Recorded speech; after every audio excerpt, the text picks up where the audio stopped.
जय जिनेंद्र। मैं फिर से हाजिर हूँ अपनी वीडियो के साथ।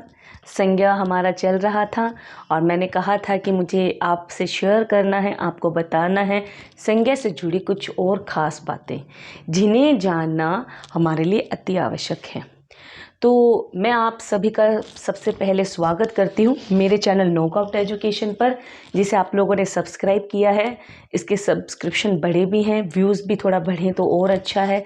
ज़्यादा से ज़्यादा शेयर कीजिए ताकि हर उस बच्चे तक ये वीडियो पहुँच पाए जिसको हिंदी पढ़ना भी है या जिसके लिए ट्यूशन जाना मुश्किल हो रहा है। क्योंकि एक छोटी सी शेयर आपको तो दुआ देगी ही, लेकिन आगे वाले के लिए भी बहुत हेल्पफुल या यूँ कहूँ कि सहायता से भरी होगी। मैं रेणु जैन आप सभी का स्वागत करती हूँ और जय जिनेंद्र कहती हूँ। सादर प्रणाम है सभी व्यक्तियों को जो भी इस चैनल को देख रहे हैं, बहुत बहुत धन्यवाद है। और हर उस विद्यार्थी की सफलता की कामना करती हूँ जो अपने लक्ष्य की ओर अग्रसर है। आइए मिलते हैं संज्ञा से। संज्ञा के बारे में मैं बहुत कुछ बता चुकी हूँ, लेकिन आज हम सिर्फ और सिर्फ संज्ञा से जुड़ी कुछ खास बातें जानेंगे। संज्ञा संबंधित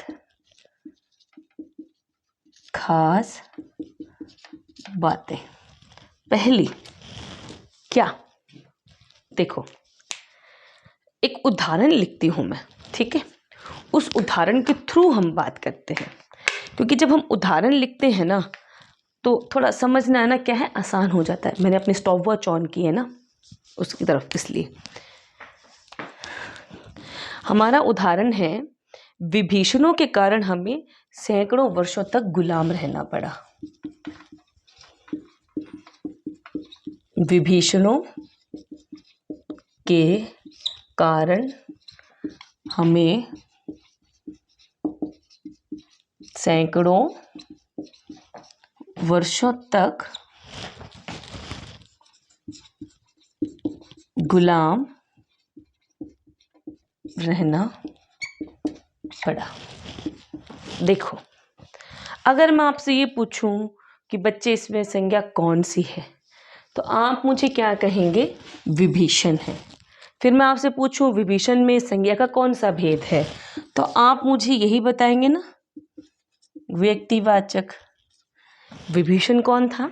रावण का भाई था, और हम क्या कहते हैं उसे? घर का भेदी कहते हैं, क्योंकि उसी ने राम जी के पास गए थे।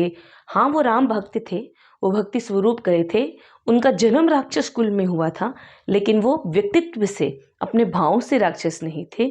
इसीलिए अपने भाई रावण की गति चाहते थे, और उसी के कारण वो राम जी से जा मिले थे, जिससे कि कहावत बनी, घर का भेदी लंका ढाई।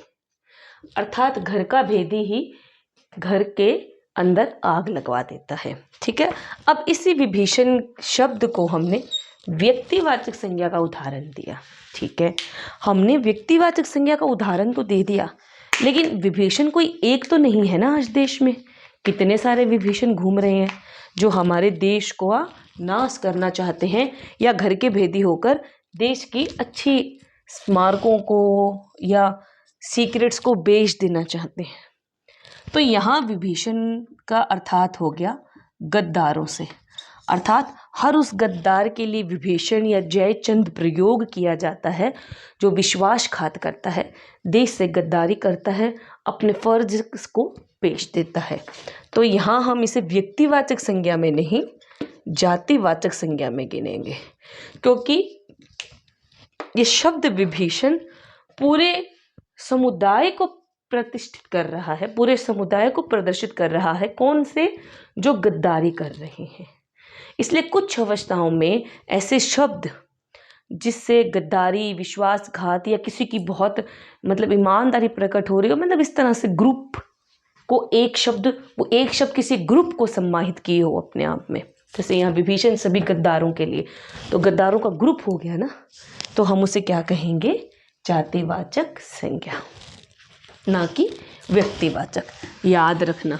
अच्छा, घर का भेदी लंका ढाई से मुझे एक और हिंदी कहावत याद आई, घर के दीपक से आग लगना, है ना। हाँ, एक और मुहावरा भी मुझे याद आता है, आंखों का तारा। इस मुहावरे का अर्थ मुझे बताइए आप अवश्य। आंखों का तारा मुहावरा है, इसका अर्थ मुझे बताइए। ठीक है, बहुत सारी चीज़ें ना पूछ ली जाती हैं और आज हम संज्ञा से संबंधित बातें कर रहे हैं, तो अभी तो हमें संज्ञा के विकारक तत्वों के बारे में भी जानना है। तो अभी मैंने आपको जो बताया कि अगर कोई शब्द पूरी एक जाति को प्रतिष्ठित कर रहा हो, पूरी एक जाति को दिखा रहा हो, जैसे मैंने कहा ना आजकल देश में जयचंदों की कमी नहीं है, तो जयचंद वैसे व्यक्ति विशेष है लेकिन है तो पूरे गद्दार समूह को दिखा रहा है। हर उस गद्दार के लिए विभीषण या जयचंद प्रयोग होता है, तो ये समूह की बात हो गई। तो यहाँ हम इसे व्यक्तिवाचक संज्ञा न कहकर जातिवाचक संज्ञा कहेंगे। अब सीधी स्पष्ट भाषा में समझिए, जब किसी व्यक्तिवाचक संज्ञा का प्रयोग किसी एक व्यक्ति विशेष का बोध ना कराती हो, बल्कि उसी उदाहरण द्वारा हम कई अन्य लोगों का बारे में भी बात करते हैं, तो वो व्यक्तिवाचक संज्ञा जातिवाचक संज्ञा बन जाती है। उपयुक्त उदाहरण हमने देखा विभीषण का, है ना, हमने अभी लिखा था ना ऊपर, तो उस उदाहरण से ही स्पष्ट होता है। अब देखो, कभी कभी जातिवाचक संज्ञाओं को प्रयोग हम व्यक्तिवाचक संज्ञा के रूप में करते हैं और कई बार हम व्यक्तिवाचक संज्ञा का प्रयोग जातिवाचक संज्ञा के रूप में करते हैं। कैसे? मैं कुछ उदाहरण लिखती हूँ, फिर हम इसके ऊपर विचार विमर्श करते हैं। नेताजी ने आजाद हिंद फौज बनाई। मैं ये वाक्य लिखती हूँ ना, वाक्य के प्रयोग करती हूँ, तब तक आप अपनी उत्तर पुस्तिका में लिखिए इनके उत्तर कि इसमें संज्ञा क्या हो सकती है। महात्मा जी ने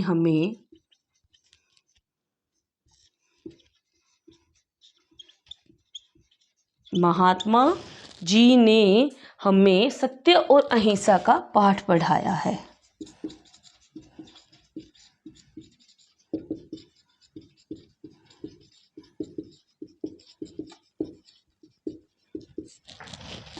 दिख रहा है?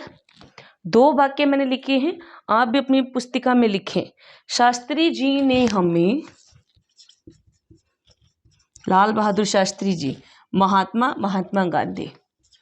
शास्त्री जी ने हमें जय जवान और जय किसान का नारा दिया है। अब 3 वाक्य मैंने लिख दिए। अब इन तीनों वाक्यों को आपको समझना है और मुझे बताना है कि इसमें कौन सी संज्ञा है। ठीक है, मैं थोड़ा साइड में जाती हूँ, पानी पी लेती हूँ, तब तक आप फटाफट उत्तर छांटो।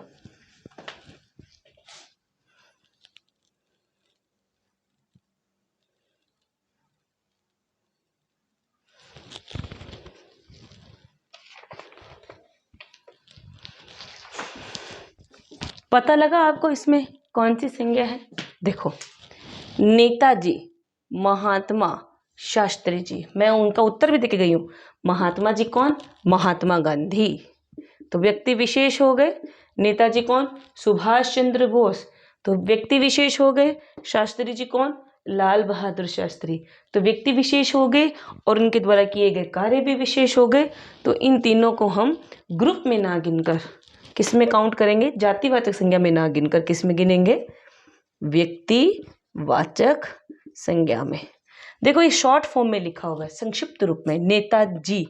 अब आप खुद समझिए कि आजाद हिंद फौज किसने बनाई थी?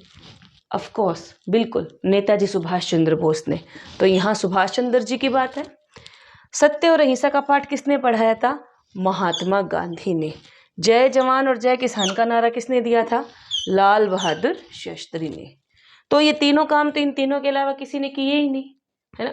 किए हैं, लेकिन उस वक्त जिनकी सबसे ज्यादा आवश्यकता थी और ये बहुत प्रसिद्ध भी हुए, क्योंकि लाल बहादुर शास्त्री ने नारा दिया था जय जवान जय किसान, लेकिन उसी के साथ जय विज्ञान जोड़ दिया था अटल बिहारी वाजपेयी ने। तो नव निर्माण होता है तो जो सबसे पहले निर्माण करता है नाम हमेशा उसी का चलता है।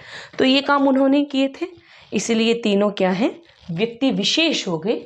इसीलिए इन वाक्यों में हम जो संज्ञा बताएंगे वो किसको बताएंगे, इन तीनों को। कौन सी? व्यक्तिवाचक संज्ञा। ये संज्ञा से संबंधित दो खास बातें थी, ध्यान देने योग्य बातें थी, मैंने बताए। अब कभी कभी जातिवाचक संज्ञा व्यक्तिवाचक बन जाता है, हमने बोला, और व्यक्तिवाचक शब्द जो है संज्ञा जो है जातिवाचक बन जाती है। संज्ञा क्या होती है? नाम। नाम क्या होते हैं? शब्द। शब्द क्या होते हैं? पद। ठीक है। पर जब कोई जातिवाचक संज्ञा शब्द किसी व्यक्ति या स्थान विशेष के लिए प्रयोग किया जाता है, ध्यान से सुनना, जातिवाचक संज्ञा शब्द किसी व्यक्ति या स्थान के लिए विशेष रूप में प्रयोग किया जाता है तो वो व्यक्तिवाचक बन जाता है। उदाहरण देखो, हमेशा की तरह लिखो और समझो और बताओ। भक्तों की, मार्कर भी नहीं चल रहा, भक्तों की प्रार्थनाएं भगवान ने स्वीकार कर ली। किसकी प्रार्थनाएं? भक्तों की। भक्त ग्रुप में है ना, लेकिन विशेषता क्या थी? अब आप ये समझो और मुझे बताओ। अपनी बुराइयों के कारण ही वह आगे नहीं बढ़ सका। अपनी बुराइयों के कारण ही वह आगे नहीं बढ़ सका।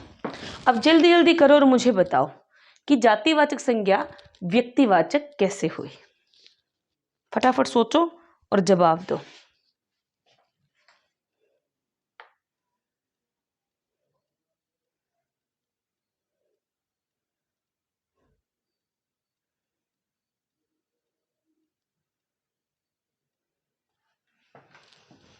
देखो, भक्त क्या है? जातिवाचक। बुराई और प्रार्थनाएं क्या है? भाववाचक। लेकिन याद रखना, भाववाचक संज्ञा का प्रयोग हमेशा एक वचन में होता है, और जब वो भाववाचक संज्ञाएं बहुवचन में प्रयोग होती हैं तो वो जातिवाचक बन जाती हैं।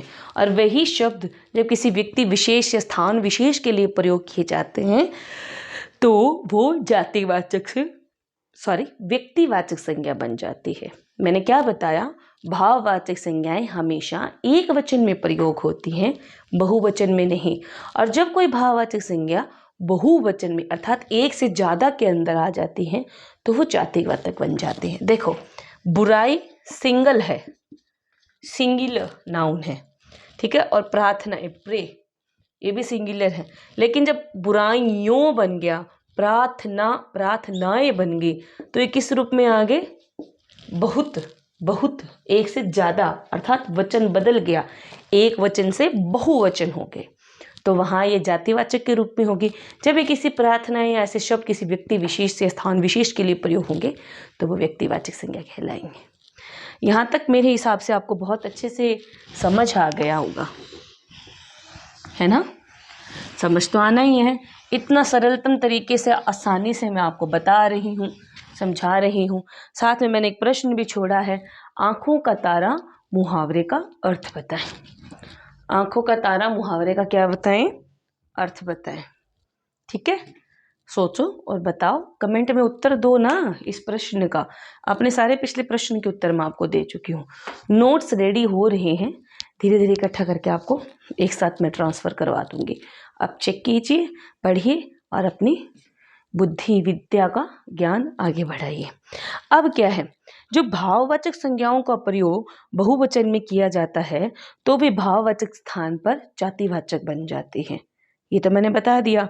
उदाहरण, बच्चे प्रार्थना करते हैं, बच्चों की प्रार्थनाएं भगवान तक पहुंच रही है। कंपैरिजन कर लेते हैं, तुलनात्मक स्थिति कर लेते हैं। मैंने एक उदाहरण क्या लिखा है यहाँ, बच्चे प्रार्थना करते हैं, बच्चों की प्रार्थनाएं भगवान ने सुन ली। अब यहाँ प्रार्थनाएं और यहाँ प्रार्थना, प्रार्थना किस में आती है? एक वचन में, और प्रार्थनाएं किस में आती हैं? बहुवचन में। तो मैंने अभी क्या बताया कि जब भाववाचक संज्ञा होती है वो हमेशा एक वचन में प्रयोग होती है, लेकिन जब वो एक से ज़्यादा हो जाती है अर्थात बहुवचन में आ जाती हैं तो वो किस में बन जाती हैं? जातिवाचक में। तो एक वचन अर्थात यह है भाववाचक संज्ञा है, बहुवचन है तो अर्थात यह है जातिवाचक संज्ञा है। एक और उदाहरण करवाऊं इसका। रास्ते में एक पत्थर पड़ा है, रास्ते में कई पत्थर पड़े हैं। रूप बदल गया ना, है ना? रूप बदल गया ना, समझ रहे हो ना मेरी बात? रास्ते में कितने पत्थर पड़े हैं? कई। और रास्ते में कितना है? एक पत्थर पड़ा है। समझ में आ गया? तो अब मैं आपको बताती हूँ कुछ और कि हम किस तरह भाववाचक संज्ञा को जातिवाचक में बदल सकते हैं, जातिवाचक संज्ञा को भाववाचक संज्ञा में बदल सकते हैं। तो आइए बोर्ड की तरफ चलते हैं। तो मैंने कहा ना, आइए बोर्ड पर मिलते हैं। चश्मा लगा के आई हूँ, एक्चुअली आइस थोड़ा सा भारी भारी लग रहा था तो सोचा चश्मा लगा लिया जाए। तो अब मैंने आपको ये बताया कि मैं अब आपको बताती हूँ कि हम किस प्रकार जातिवाचक संज्ञाओं को भाववाचक में बदल सकते हैं और भाववाचक संज्ञाओं को जातिवाचक संज्ञाओं में बदल। उसके कुछ नियम हैं, कुछ रूल रेगुलेशन हैं जिनको हमें जानना है, समझना है, पढ़ना है।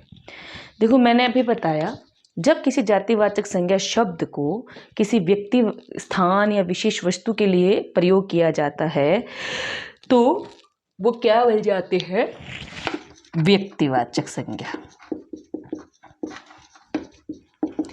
इससे पहले मैंने बताया कि कुछ विशेष नाम होते हैं जो व्यक्तिवाचक संज्ञा में गिने जाते हैं, लेकिन जयचंद और विभीषण ये प्रतीकात्मक शब्दों के रूप में है, प्रतीक के रूप में है। किसके? ये दिखाते हैं गद्दारों को, है ना?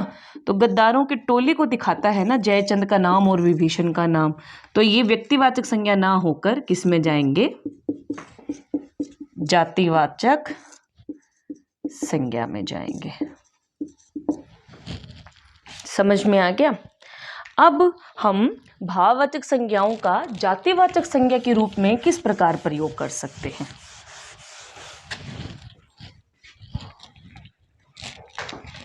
अब मेरा टॉपिक है भाववाचक संज्ञाओं को हम किस प्रकार जातिवाचक संज्ञा में प्रयोग करेंगे। देखो, भाववाचक मैंने बताया ना, गुण, दोष, अवस्था, हमारा हंसना, रोना, स्वाद लेना, ये सब सारी चीजें किस में जाती हैं? भाव में जाती हैं। भाव का अर्थ क्या होता है? फीलिंग्स, इंग्लिश में फीलिंग्स। फीलिंग्स का मतलब क्या हुआ? हमारे मन में किसी न किसी को देख के, किसी की अवस्था को देख के, किसी के गुण को देख के, किसी की अच्छी बात को देख के, किसी को दुख सुख में देख के हमारे अंदर अलग अलग ना फीलिंग्स ही होने लगती है, अलग सा ना एहसास होने लगता है। वो एहसास ही किस में काउंट होता है? भाववाचक संज्ञा में गिना जाता है। अब भाववाचक संज्ञा को हम जातिवाचक संज्ञा में कब प्रयोग में ला सकते हैं? अब देखो, मैं यहाँ एक सेंटेंस लिखती हूँ। भगवान के सामने प्रार्थना करने से सुकून मिलता है। ठीक है? बच्चों के द्वारा की गई प्रार्थनाएं बेकार नहीं जाते। इसी प्रकार हम एक एग्जाम्पल और ले लेते हैं, एक उदाहरण और ले लेते हैं। ये उदाहरण नंबर 1 है। मैं बताऊंगी मैंने इन दोनों को उदाहरण नंबर 1 में क्यों गिना है। उदाहरण नंबर 2, रास्ते में एक पत्थर पड़ा है। रास्ते में अनेक पत्थर पड़े हैं। अब आप कहोगे कि मैडम एक तरफ से देखा जाए तो हमने इसमें वचन कर लिया। वचन कैसे किया? प्रार्थना सिंगुलर यानी कि एक वचन में गिना जाएगा और प्रार्थनाएं किसमें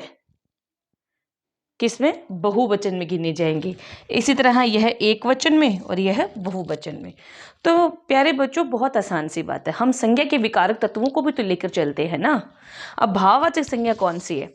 देखो, जिन शब्दों का प्रयोग हम बहुवचन में करते हैं, जैसे प्रार्थनाएं हो गया, अनेक हो गया, ये दोनों की दोनों जातिवाचक संज्ञा में गिने जाएंगे, ना कि भाववाचक संज्ञा में। और जहां हम सिंगुलर यानी एक वचन शब्दों का प्रयोग करते हैं, इनको हम किस में गिनेंगे? भाववाचक संज्ञा में। क्योंकि जो भाववाचक संज्ञा होती है वह कभी भी बहुवचन में नहीं आती, वह हमेशा एक वचन में ही गिनी जाती है। छोटी सी बात है पर महत्वपूर्ण है। अपने अपने उत्तर पुस्तिका में लिख लीजिए, नोट कर लीजिए, ठीक है ना। हाँ, एक उदाहरण हम और ले सकते हैं। दोनों दोस्तों के बीच में दूरियां आ गई हैं, यानी गिले शिकवे बहुत ज्यादा बढ़ गए हैं। दोनों दोस्तों के बीच में दूरी आ गई है, यानी थोड़ी बहुत बात है वो निपट सकती है। जो निपट नहीं सकती वो दूरियां हैं, जो निपट सकती है वो दूरी है।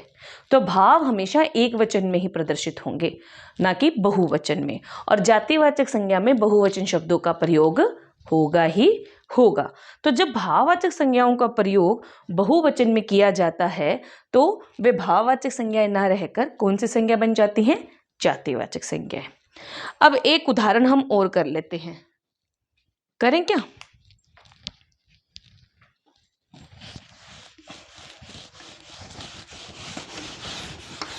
ताकि आपको थोड़ा आसान रहे समझने में, है ना। अरे ब्लैक मार्कर थोड़ा खराब हो गया, कलर नहीं दे रहा।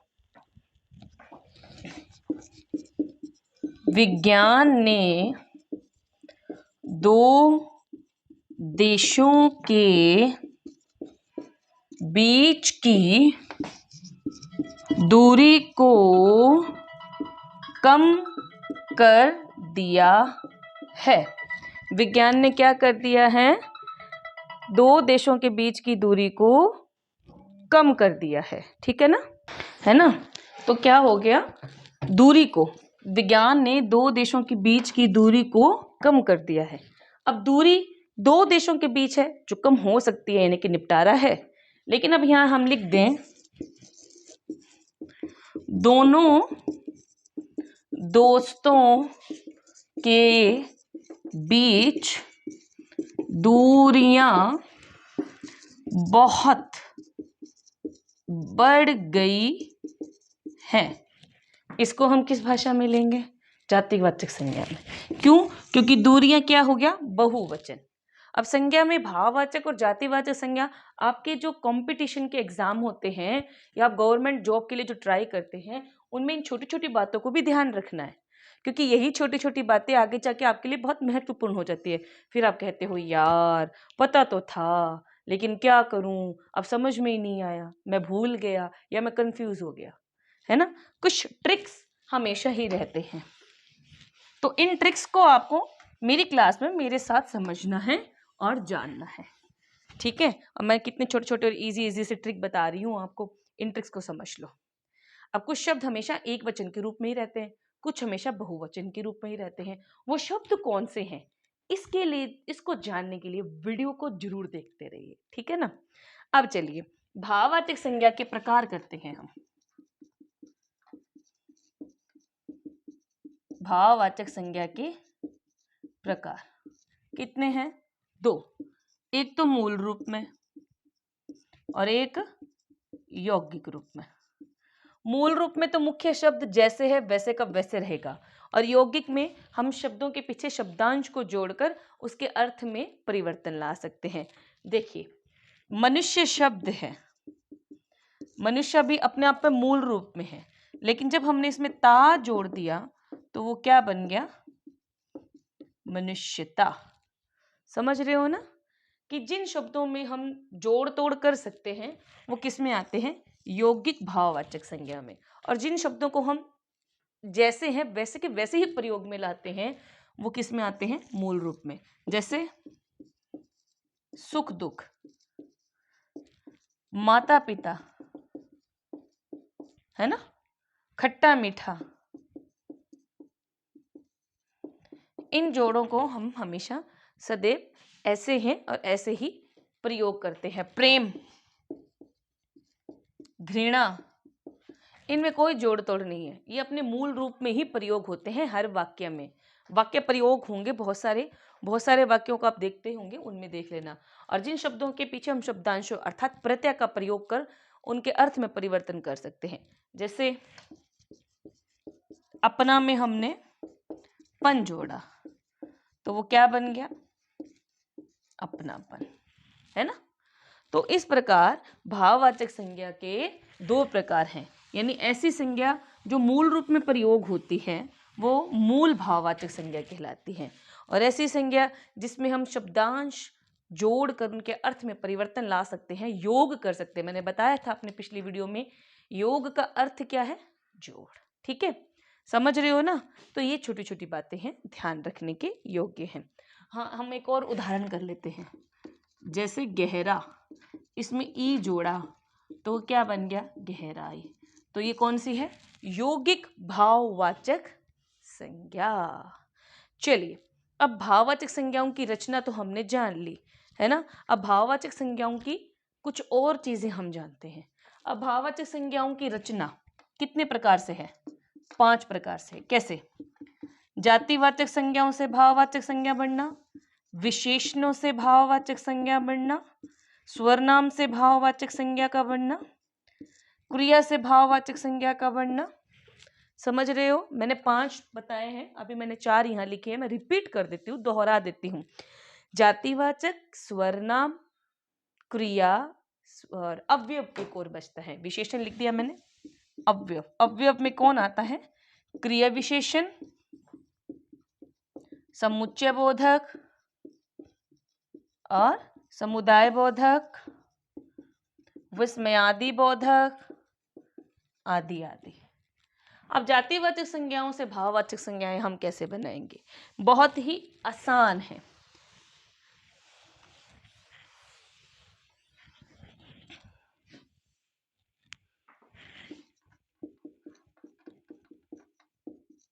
जातिवाचक संज्ञा से भाववाचक संज्ञा बनाना, त्व जोड़कर।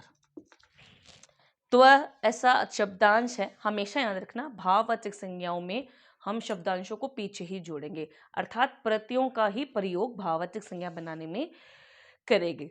चाहे भाववाचक संज्ञा हम जातिवाचक संज्ञा से बनाए, चाहे भाववाचक संज्ञा हम विशेषण से बनाए, चाहे भाववाचक संज्ञा हम क्रिया से बनाए, चाहे भाववाचक संज्ञा हम स्वरनाम से बनाए, चाहे भाववाचक संज्ञा हम अवयव शब्दों से बनाए। ठीक है, अभी मैंने यहाँ क्या लिखा है, जातिवाचक संज्ञा से। ठीक है, अब जातिवाचक संज्ञा में कौन से प्रत्यय का, प्रत्यय बहुत सारे हैं, मैं मुख्य मुख्य बता रही हूँ। त्व जोड़कर, ता जोड़कर, ई जोड़कर, ठीक है, और पन जोड़कर, आपा जोड़कर। ठीक है, ई का तो मैंने एक बताया था अभी आपको थोड़ी देर पहले, गहरा जमा ई, गहराई। संधि का प्रयोग इसमें होगा, अपना जमापन, अपनापन, बंधु जमात्व, बंधुत्व, है ना। ये तो मैंने कुछ ऐसे एग्जाम्पल हैं जो थोड़ी देर पहले ही आपको समझाए हैं और बताए हैं। पशु जमाता, पशुता। दिख रहा है, समझ में आ रहा है, मेरे हिसाब से बहुत सरलतम तरीके से मैं बता रही हूँ। छोटी सी छोटी बात है, बारीकी से, हाँ मुझे पता है, कोशिश कर रहे होंगे कि क्या बारीक से बारीक चीज़ें हमें जानने को मिल रही है। हिंदी ऐसे ही है, जानने के लिए हमें पता होना चाहिए। ठीक है, अच्छा, आपा, आपा से कोई शब्द बनाएगा। अच्छा, मैं ना आपा आपके लिए छोड़ देती हूँ, इसका उत्तर आप मुझे दीजिए कि आपा में हम ऐसा कौन सा शब्द जोड़े।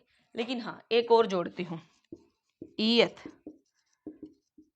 इंसान जमा ईयत इंसानियत, इसका संधि कर लेना, पीछे का ये आगे का ये, न जमा ई, तो अ जमा ई क्या बन गया, ई, ये हो गया नी, ठीक है ना। इंसान यहाँ रह गया और यत यहाँ रह गया, ठीक है ना। इनको जोड़ दो, इंसानियत। संधि का प्रयोग मैंने किया, किस तरीके से देख लो। अब हम बात करते हैं विशेषण शब्दों से, किससे, विशेषण शब्दों से भाववाचक संज्ञा बनाना।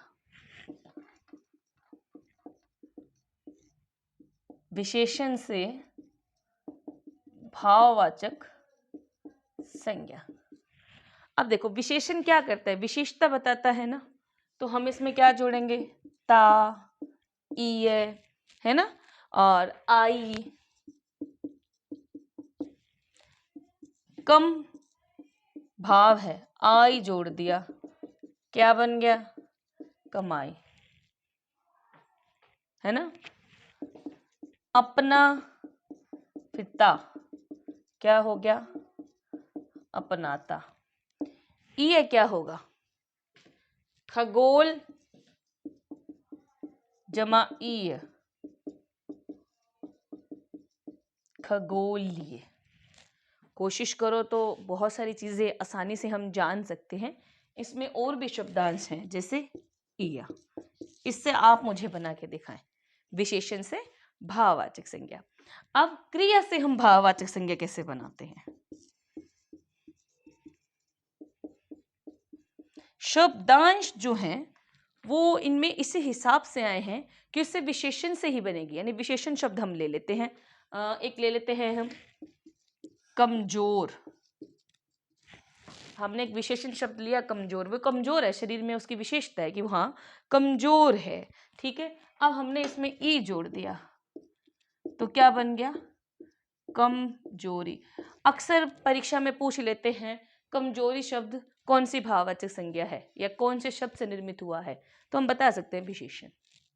अलग करके देखोगे शब्दांश और शब्द को तो आपको समझ में आ जाएगा कि वो जातिवाचक संज्ञा से बना है, विशेषण से बना है, या अव्यय शब्द से बना है, या क्रिया शब्द से बना है। अब क्रिया शब्द में हम जोड़ते हैं आई। ये शब्दांश जो है ज्यादातर सेम ही प्रयोग हो रहे हैं, हमें सिर्फ शब्दों को फोकस करना है, क्योंकि शब्द देखो अपना, खगोल, कम, कमजोर, ये सारे विशेषता बताते हैं। सोचना, सोचना से क्रिया क्या हो सकती है ना। और लड़ना से क्रिया क्या हो सकती है, लड़ना में आई जोड़ा, इधर कहा इधर कहा, क्या बन गया, लड़ाई, है ना। और सींचना लेते हैं, उसमें हमने आई जोड़ा तो क्या बन गया, सिंचाई। ये संधि विच्छेद के संधि के माध्यम से इनके अंदर क्या है, रूपांतरण होगा। रूपांतरण करने का प्रयास आप अवश्य करें। अब मैं आपको बता चुकी हूँ कि विशेषण से किस प्रकार हम बना सकते हैं, क्रिया से हम किस प्रकार बना सकते हैं।